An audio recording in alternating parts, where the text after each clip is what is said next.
आदाब, इस्तकबाल है। मैं हूं आपके साथ अबू हुरैरा।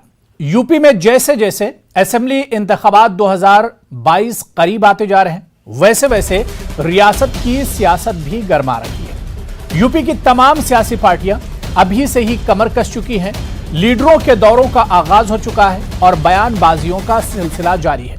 2017 में शमशान और कब्रिस्तान के नाम पर चुनाव लड़ा गया और अब 2022 से पहले जिस अंदाज की बयानबाजी शुरू हुई है, ऐसे में लगता यही है कि एक बार फिर चुनाव फिरकावारियत, नफरत, हिंदू मुसलमान के नाम पर ही लड़े जाएंगे। एक तरफ एमआईएम चीफ असदुद्दीन ओवैसी का यूपी दौरा, तो दूसरी तरफ सीएम योगी का अब्बाजान वाले बयान पर घमसान जारी है। सवाल यह उठता है कि क्या महज नफरत की सियासत से ही यूपी का चुनाव जीता जा सकता है? जिस तरह की बयानबाजी हो रही है, इसी पर हम बात करेंगे, क्योंकि 2022 तो अभी दूर है, लेकिन सियासत यूपी में जरूर गर्मा गई। बहुत खास मेहमान मेरे साथ जुड़े हुए हैं। बहुत जल्दी अपने मेहमानों का आपसे तारुफ करा देता हूं। मेरे साथ समाजवादी पार्टी के तर्जुमान अब्दुल हफीज गांधी साहब डिबेट में मौजूद हैं। अमरनाथ अग्रवाल जी, जो कि तर्जुमान है कांग्रेस के, वो भी इस डिबेट का हिस्सा हैं। संजय चौधरी जी स्पोक्स पर्सन है, तर्जुमान है बीजेपी के, वो भी इस डिबेट में जुड़े हुए हैं। कुछ देर में पॉलिटिकल एनालिस्ट भी इस डिबेट का हिस्सा होंगे। सभी मेहमानों का बहुत इस्तकबाल है न्यूज 18 उर्दू में।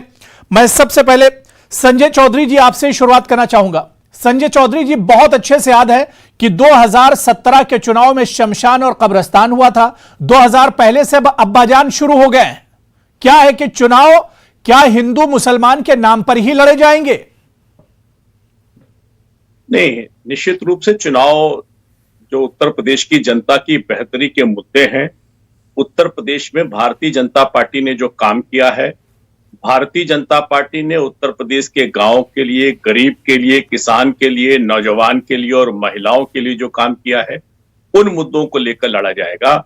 लेकिन इस बात की भी चर्चा होगी कि जो पुरानी सरकारों ने काम किया और आज के राजनीतिक दल जिस प्रकार के बयान दे रहे हैं, निश्चित रूप से उस पर भी चर्चा होगी।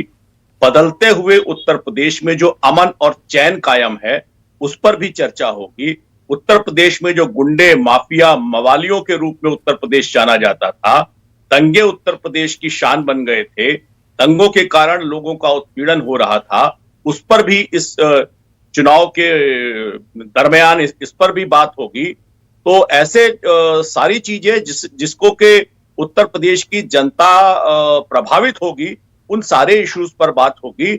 और वे सारे इश्यूज जिसको आम आवाम जिससे जुड़ी हुई है, उससे उसको बेहतरी हुई है, उन सारे इश्यूज को लेकर हम जनता के बीच में जाएंगे। नहीं संजय चौधरी जी, बिल्कुल आप इश्यूज पर चुनाव लड़िए, आप डेवलपमेंट पर चुनाव लड़िए, आप बेरोजगारी पर, आप काम पर जरूर चुनाव लड़िए, लेकिन आखिर चुनाव में हिंदू मुसलमान कहां से आ जाता है? अब्बाजान का दखल कहां से हो जाता है चुनाव में? शमशान और कब्रिस्तान चुनाव में कहां से आ जाते हैं?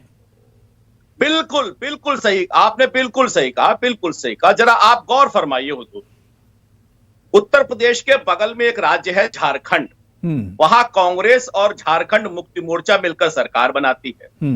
सरकार बनाने के बाद अभी वहां एक निर्णय हुआ, कांग्रेस यहां तो नहीं है, लेकिन वहां उन्होंने राजनीतिक संदेश दिया कि वहां की विधानसभा में नमाज पढ़ने का कमरा होना चाहिए। यह संदेश हमने तो नहीं दिया, चुनाव में सांप्रदायिकता का तड़का हमने तो नहीं लगाया। और जैसे ही वहां पर हुआ, कांग्रेस के साथ पिछली बार मिलकर चुनाव लड़ने वाली समाजवादी पार्टी के मेंबर विधानसभा इरफान सोलंकी साहब ने कहा कि जैसा झारखंड में हुआ है, वैसा हमें भी नमाज पढ़ने को कमरा देना चाहिए। ये सांप्रदायिकता का छौंक कौन लगा रहा है? ये उत्तर प्रदेश के वो राजनीतिक दल जो विपक्ष में बैठे हैं, जिन्हें उत्तर प्रदेश में भारतीय जनता पार्टी के कामों के आधार पर अपनी जमीन सरकती दिखाई दे रही है, वही इस तरह के इश्यूज को लेकर आ रहे हैं। मैं तमाम जितने मेहमान मेरे साथ आए सबको मैं डिबेट में जोड़ लेता हूं। मेरे साथ आसिफ हुसैन सोहेल जी, जो कि पॉलिटिकल एनालिस्ट हैं, वो भी डिबेट में जुड़ चुके हैं। आसिफ हुसैन सोहेल, आपका भी बहुत इस्तकबाल है न्यूज 18 उर्दू में। अब्दुल हफीज गांधी साहब, आपके पास आना चाहूंगा। अब्दुल हफीज गांधी जी, जो बात मैंने पहले सवाल में कही थी कि 2017 में हमने देखा कि किस तरह से चुनाव को पोलराइज करने की कोशिश की गई, बल्कि कोशिश क्या की गई, चुनाव शमशान और कब्रिस्तान पर लड़े गए। 2022 में फिर से अब उसी जानिब चुनाव जाते दिख रहे हैं। देखिए, भारतीय जनता पार्टी के पास अचीवमेंट्स पे दिखाने के लिए कुछ नहीं है, इसलिए ये कम्युनल पोलराइजेशन की तरफ जा रहे हैं, ये डिविसिव पॉलिटिक्स की तरफ जा रहे हैं, क्योंकि इसी में इनकी जो है वो महारत हासिल है, इसी में इनकी मास्टरी हासिल है। अगर आप इनका चुनावी घोषणा पत्र, जिसे ये संकल्प पत्र कह रहे हैं और हम इसे झूठा पत्र कह रहे हैं, उसको अगर आप कंपेयर करें 4.5 साल बाद, तो आप देखेंगे कि इन्होंने एक भी वादा पूरा नहीं किया है। इन्होंने कहा था कि 14 दिन के अंदर हम किसानों का जो गन्ने का मूल्य है उसको हम चुका देंगे, गन्ने का मूल्य हम बढ़ाएंगे। 70 लाख नौकरी 5 साल के अंदर इन्होंने देने की बात की थी। अब पता नहीं कितनी नौकरी इन्होंने दी है, क्योंकि जितनी भी नौकरी दी है उसमें कहीं ना कहीं घोटाले हुए हैं। उसके बाद इन्होंने लैपटॉप और टैबलेट विद 1 GB डाटा जो है देने की बात इन्होंने कही थी। बहुत सारे जो है इन्होंने डेवलपमेंट प्रोजेक्ट्स बनाने की बात कही थी, लेकिन 4.5 साल में ये अभी तक पूर्वांचल एक्सप्रेस भी कंप्लीट नहीं कर पाए हैं।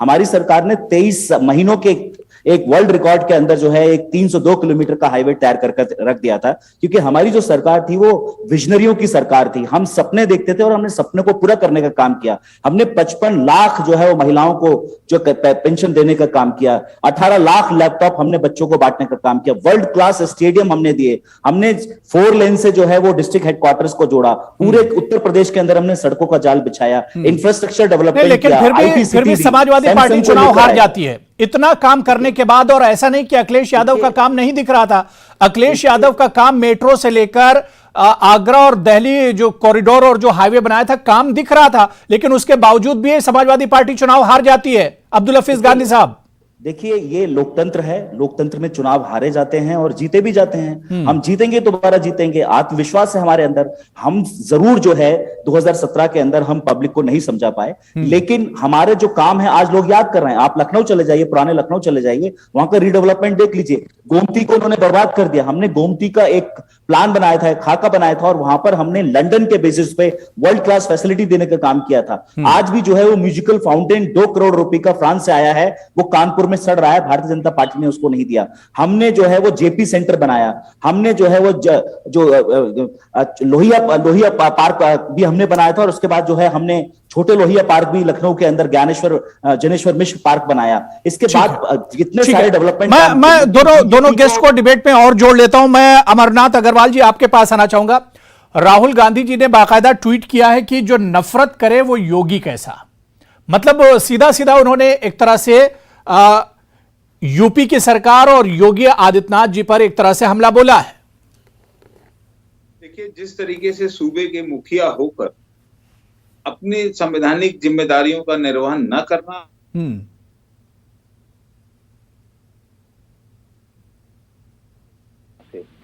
वो न करना, और कौन कौन से बयान देना, अब्बा जान, और क्या मुख्यमंत्री का क्या मतलब, वो अब्बा जानता है मतलब क्या है उस बात का। व्हाट ही वांट्स टू से, वो कहना क्या चाहते हैं, वो चीज नफरत फैलाना चाहते हैं। फिर आप जितना अपना काम करना चाहिए था हर जगह आप फेल हुए। बात शमशान कब्रिस्तान की हुई थी, और वाकई में दुर्भाग्यपूर्ण है कि कोरोना काल में शमशान कब्रिस्तान छोटे पड़ गए। शर्म नहीं आई इनको शर्म नहीं आई शमशान कब्रिस्तान की बात करने वाले क्या कर रहे हैं उत्तर प्रदेश में, जनता देख रही है। आज नया शगुफा चल रहा है कि गड्ढे भरे जाएंगे 1 महीने में। अभी तक कहते थे गड्ढे ही नहीं है, अब कहते हैं गड्ढे भरे जाएंगे। स्मार्ट सिटी टोटल फ्लॉप योजना है। स्वच्छ भारत अभियान,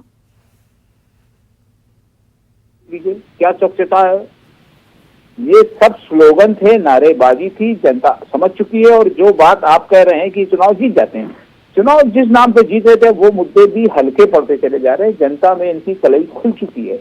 आप इनके सांसद अभी गोरखपुर में दौड़ाए गए, इनके विधायक शीतल पांडे अभी गोरखपुर में दौड़ाए गए सहजनवा में। इसी तरीके से इनके साथ पश्चिम उत्तर प्रदेश में हो रहा है, इसी तरीके से इनके साथ हरियाणा में हो रहा है, पंजाब में हो रहा है, सब जगह हो रहा है। जनता इनको अब बिल्कुल बर्दाश्त करने के मूड में नहीं है।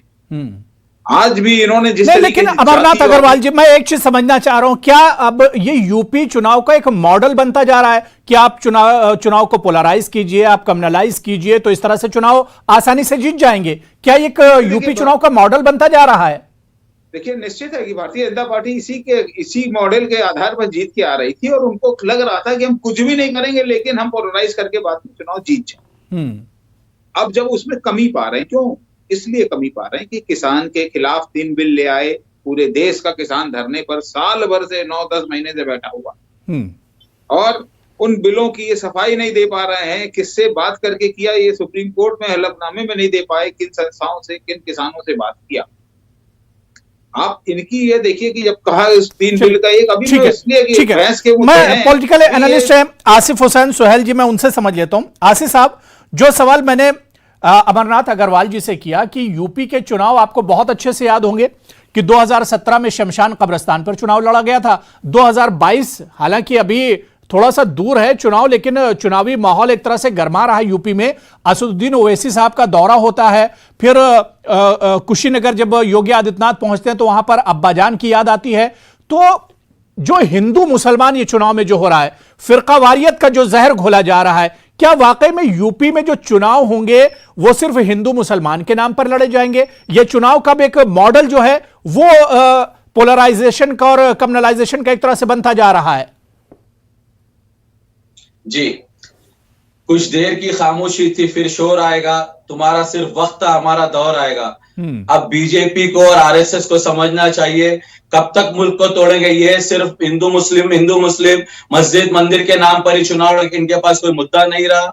आज उत्तर प्रदेश में आसिफ साहब, मैं चाह रहा हूं कि आप एक पॉलिटिकल एनालिस्ट हैं, तो बोल रहा हूं ना, नहीं, आपने बीजेपी और आरएसएस का नाम लिया, आपने एमआईएम या असदुद्दीन ओवैसी का नाम क्यों नहीं लिया? या इस तरह की जो पार्टियां जो इस तरह की सियासत करती उनका नाम भी लेना चाहिए आपको?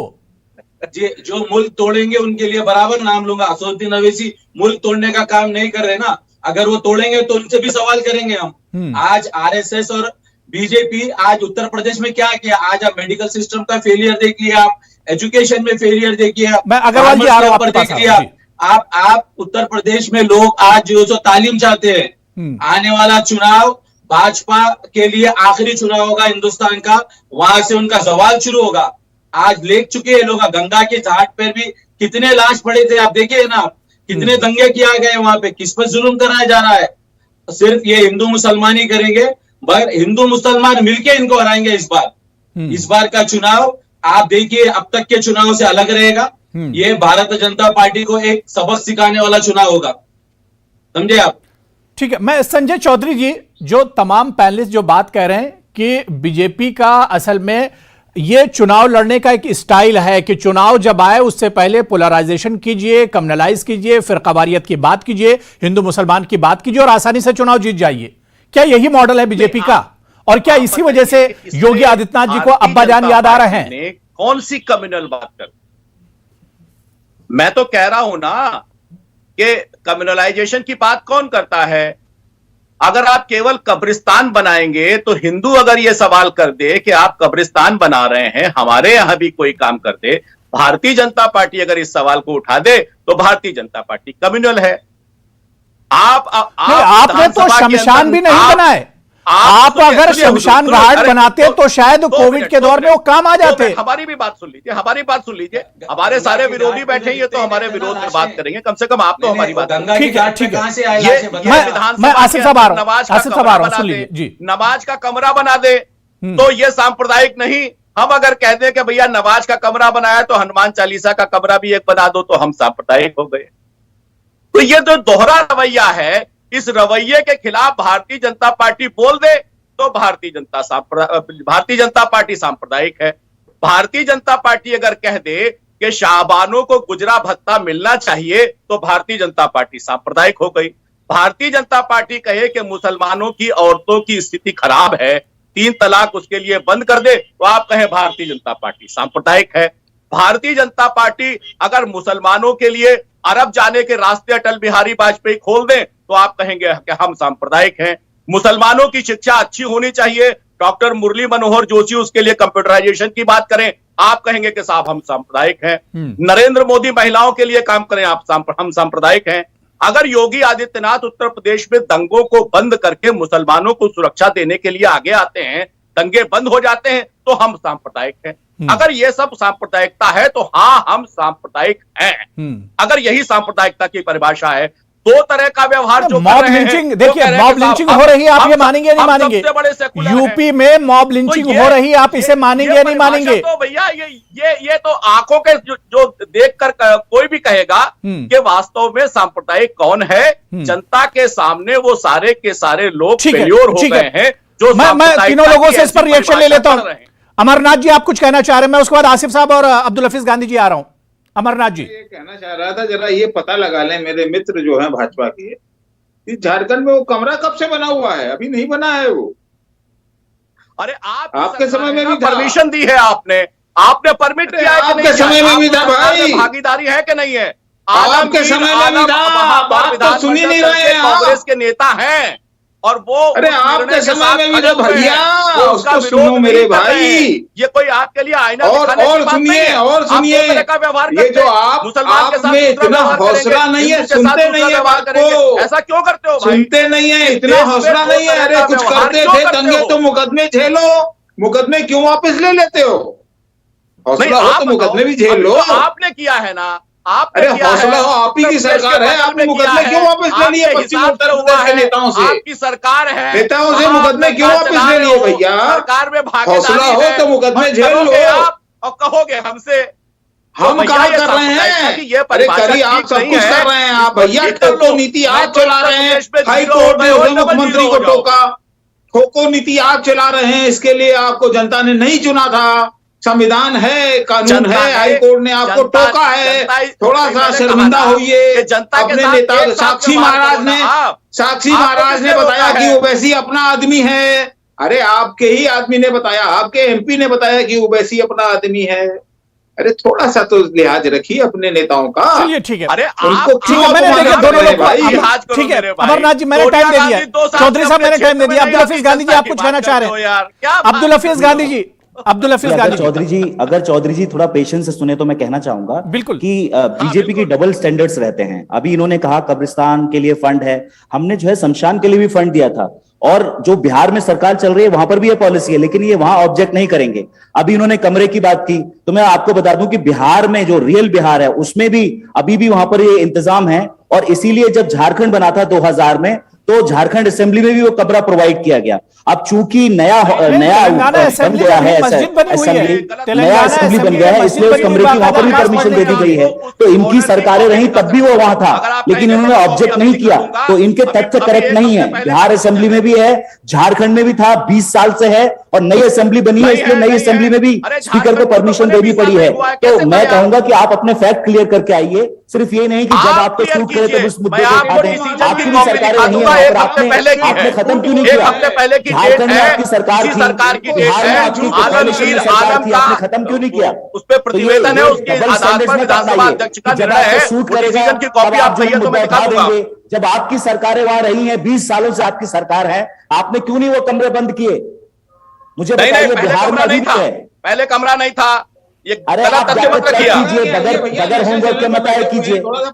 बिहार असेंबली में भी है, उसके बाद झारखंड असेंबली में 20 साल से है, अभी नई असेंबली बनी है, इसलिए वहां पर शिफ्ट किया, इसलिए परमिशन दी गई है अभी मैं के द्वारा। थोड़ा सा फैक्ट कर लीजिए अपने। जब आपकी सरकार थी तो आपने कदम क्यों नहीं उठाए?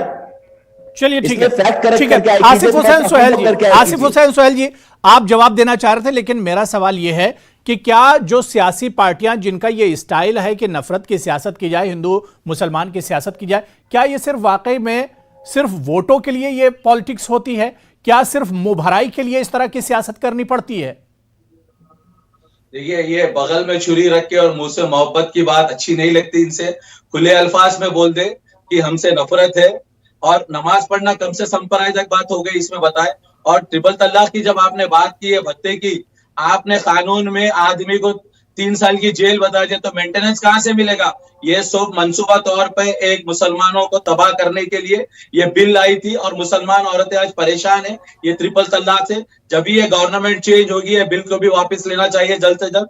हजारों लाखों मुसलमान औरतों को मेंटेनेंस नहीं मिल रहा है, ये लोग की बदवा ये लोग को लगेगी, ये प्रधानमंत्री को भी लगेगी, जितने भी बिल बनाए इन सबको लगेगी। आज जेलों में बंद है कई मुसलमान आदमी। ठीक है आसिफ हुसैन जी, आसिफ हुसैन साहब, जो सवाल मैंने पहले आपसे किया था कि ये स्टाइल सिर्फ बीजेपी का नहीं है, बल्कि जो मुस्लिम पार्टी, और अगर हम एमआईएम की बात करें, असदुद्दीन ओवैसी साहब की बात करें, और उन्हें पता है कि मुसलमानों का झुकाव उनकी तरफ है, मुस्लिम वोट का उनकी तरफ झुकाव है, तो मुसलमानों पर यूपी में जुल्म होने की बात करते हैं।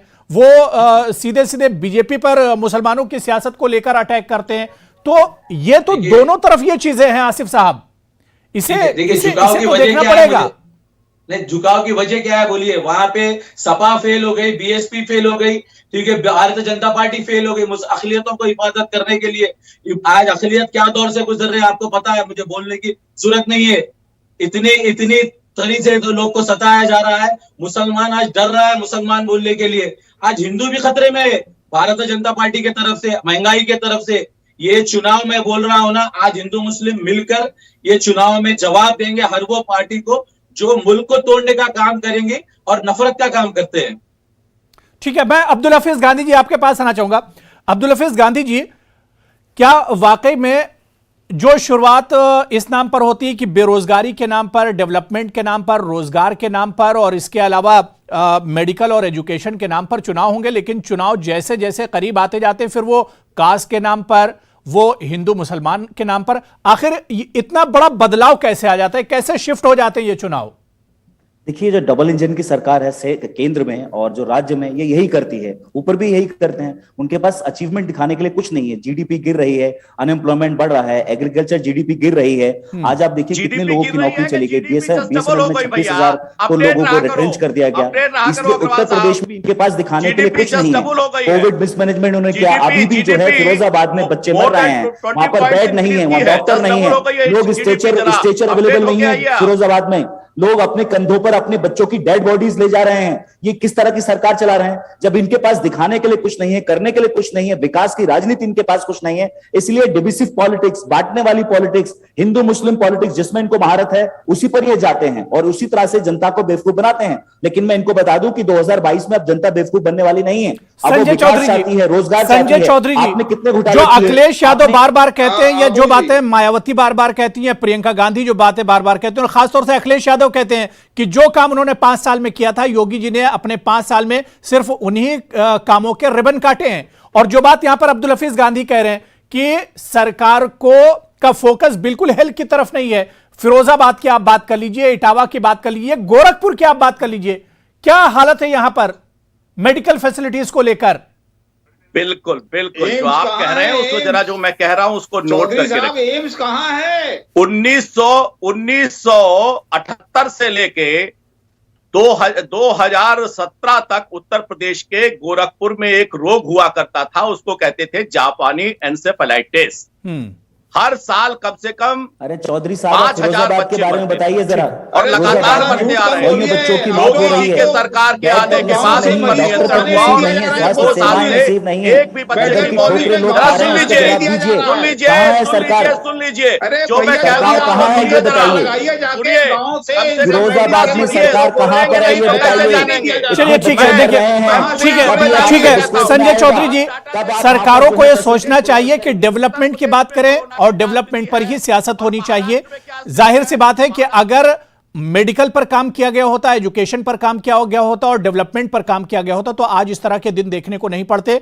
नफरत की सियासत होती रहेगी, लेकिन इस नफरत की सियासत पर ब्रेक कैसे लगाया जाए, इस पर सोचने की जरूरत है। और किस तरह से डेवलप किया जाए चीजों को, आपस में लड़ते रहेंगे, नफरत की सियासत करते रहेंगे, हिंदू मुसलमान करते रहेंगे, इससे कुछ नहीं मिलने वाला है। अगर आवाम को कुछ देना है तो अब सरकारों को भी सोचना होगा। और आवाम तो सारी चीज देख रही है कि किस सरकार ने अपने दौरे इख्तिदार में क्या कुछ किया है, कितना किया है आवाम की भलाई के लिए। आवाम से बेहतर कोई नहीं जानता है। बहुत बहुत शुक्रिया संजय चौधरी जी मेरे साथ जुड़ने के लिए, अमरनाथ अग्रवाल जी, अब्दुल हफीज गांधी साहब और आसिफ हुसैन सुहेल साहब, सभी का बहुत बहुत शुक्रिया डिबेट में जुड़ने के लिए।